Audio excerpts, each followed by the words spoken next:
오늘은 뉴욕 9.11 테러 17주기를 맞는 날입니다. 전국 각지에서 추모 행사가 진행된 가운데 트럼프 대통령은 유나이티드 항공 93편 테러 추락지에서 추모 행사에 참석해 테러범에 맞서 싸웠던 승무원들과 승객들의 희생을 되새겼습니다. 마이크 펜스 부통령도 펜타곤에서 9.11 테러 당시 수많은 시민들의 도움과 희생을 높이 사고 진정한 영웅이라며 의미를 부여했습니다.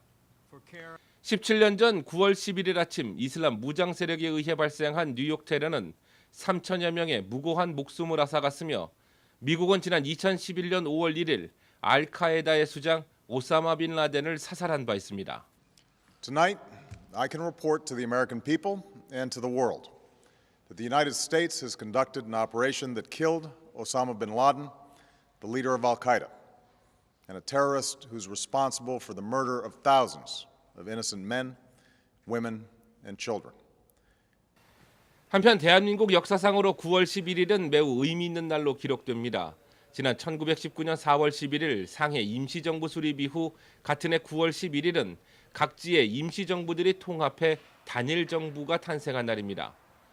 연해주 임시정부와 서울의 한성 임시정부가 논의 끝에 상해 임시정부에 통합된 날로 한국 역사에 의미 있는 날로 기록됩니다.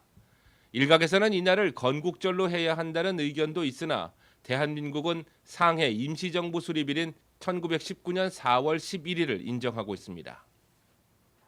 LA 카운티 슈퍼바이저 위원회가 오늘 카운티 내의 어닌코퍼레이티드 지역의 주거 렌트비 인상률을 3%로 임시 제한했습니다. 이번 인상 제한은 60일 이내에 전체 슈퍼바이저 위원회 표결을 거치게 되는데 만일 승인될 경우 30일 후에 적용됩니다. 적용 시에는 9월 11일 오늘 현재 렌트비 수준으로 6개월 동안 렌트비를 동결합니다. 카운티 내의 어닌코퍼레이티드 지역은 전체 65%로 100만여 명의 주민이 살고 있는 것으로 알려지고 있습니다. 이 규정을 놓고 테넌트와 랜롤드들의 갈등이 심화되고 있는데 랜롤드와 부동산 업계에서는 주거지 공급이 어려워질 것이라는 주장을 펴오고 있습니다. 오는 11월 선거에 출사표를 던진 후보들이 오늘 한인 시니어들을 대상으로 적극적인 투표 참여를 당부했습니다.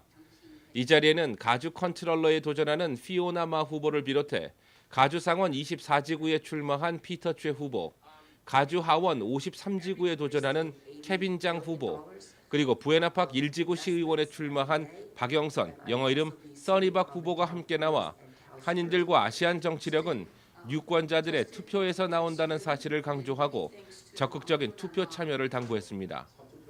후보자들은 최근 한인 사회가 보여온 정치적 각성의 의미를 부여하고 변화를 갈구하는 한인 사회가 투표의 힘으로 그 변화를 가져와야 한다고 강조했습니다. 현재 LA 한인회에서는 한인들을 대상으로 유권자 등록 캠페인을 벌이고 있습니다. 한인회 또는 웨스턴 갤러리아에 마련된 부스를 방문하면 유권자 등록에 도움을 받을 수 있습니다. LA에서 주차된 신형 BMW에서 화재가 발생했습니다. LA에 거주하는 글리블리 씨는 자신의 트위터에 9개월 전에 새로 구입한 2017년형 BMW X3가 어떻게 화재가 발생할 수 있는지를 BMW 측에 물었습니다. 글리블리 씨는 우리 가족이 그 차에 타 있었을 수도 있다고 위험성을 전제하고 분명 차량은 엔진이 꺼진 상태로 주차돼 있었다고 밝혔습니다. 해당 차량은 어제 갑자기 화재가 발생했으며 이웃 주민들이 글리블리 씨에게 알렸던 것으로 나타났습니다. 애플이 내일 신제품들을 발표합니다. 다양한 추측과 루머들이 거론되는 가운데 CNBC는 애플이 새로운 아이폰 모델의 가격을 다소 낮출 것으로 내다봤습니다. 특히 새로 선보일 세 가지 모델이 모두 아이폰 X의 기본 사양과 프레임을 갖고 있다는 점을 들어 $800 선까지 가격을 낮출 것이라고 전망했습니다. 또한 적정가 책정이 아이폰 판매를 증가시킬 것이라는 최근 분석치도 함께 언급했습니다. 현재 아이폰 X는 $999에서 시작해 $1,149까지 올라가고 있습니다. 한편 내일 애플은 사상 처음으로 6.5인치 화면을 탑재한 아이폰 XS 또는 XS Max를 공개할 것으로 알려지고 있습니다. 지난 8월도 사상 최고 기온 기록을 갈아치우면서 이상 기후에 점점 익숙해져가는 요즘입니다. 익숙해져서는 절대 안 되는데도 말입니다. 내일 LA로는 80도 초반대 날씨 속에 밤에는 60도 중반 아래로 기온이 떨어지겠습니다.